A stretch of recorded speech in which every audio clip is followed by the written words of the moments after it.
Welcome to another Freedom edition of the Nightly Nuge. And you know what, Ted, after being your friend for nearly 30 years now, I think we ought to just call every Nightly Nuge the Freedom edition, because really that's what a conversation with you boils down to. Well, I think the reason I relate to the most important, the most positive, the most wonderful, productive, and cocky, fun, intelligent people in the world is because I represent truth, logic, and common sense. I'm extremely cocky because I'm humble enough to embrace the historical lessons of what works, what brings quality of life versus demonicy, $6-7 gas prices, open borders, and fentanyl attacks on our people. So once again, the Nightly Nuge represents the heart and soul, the heartbeat, the pulse of the best people in the world. You know what, Ted? I've always been enamored with the events surrounding the Alamo. And now that you're down in Texas, you and I, we've had many conversations about the Alamo. But think about it, 181 men facing 33-1 odds. And all they were looking for was freedom. Liberty, those controversial topics that we're still discussing every night right here on the Nightly Nuge.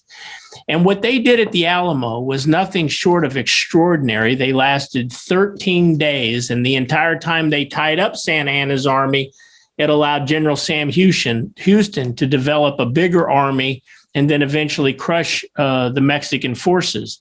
But what people may not realize, Ted, is that inside the Alamo, fighting for freedom was all ethnicities. There were whites, blacks, Latinos in there fighting, again, for the freedom of Texas. You know what, Ted? What does that kind of historical event mean to you? And what do you think those folks would think about if they were able to come back to San Antonio today and see what's going on with the open border policies down south? Take it away. Very important point, because the American dream, this defiance of self-evident truth, the defiance of life, liberty, and pursuit of happiness, the defiance against those that would deny us life, liberty, and the pursuit of happiness, which the history of man is rife with. And then Santa Anna was just another version of King George. It has been a series of uprising against those who would try to control our destiny and deny us individual freedoms. We know what those individual freedoms are. We know in our heart and soul, I'm just a guitar player, and I've said many times, I could parachute onto planet Earth butt naked, and within minutes, I would know that the deer is food, and the clean water coming from the side of the mountain is drinkable, and that God gave me the right to speak my mind.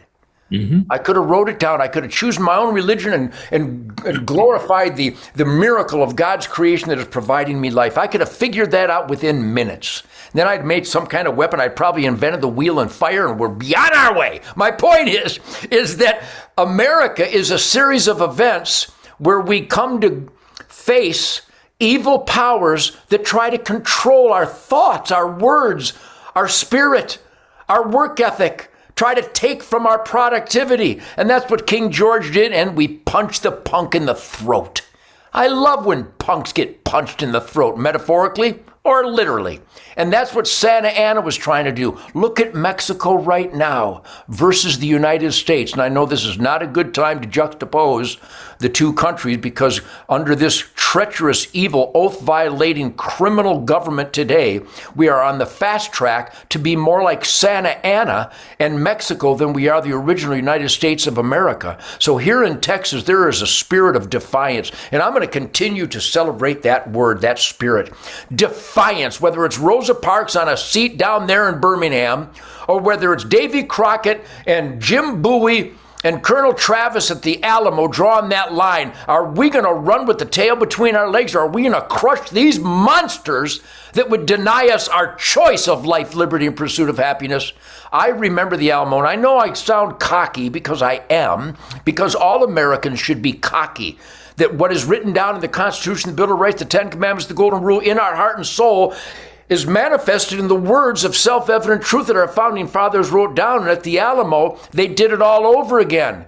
And it's been a series of events where good, free men stood up against evil tyrants, whether it's Pearl Harbor, or whether it's Iwo Jima, or whether it's the Alamo, or whether it's slave drivers in the South who thought they could own another man, or whether it was Santa Anna climbing the walls of the Alamo. Shoot them in the face. My name is Ted Nugent. Drive safely.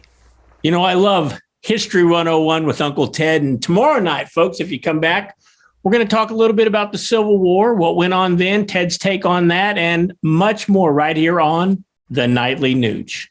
Freedom!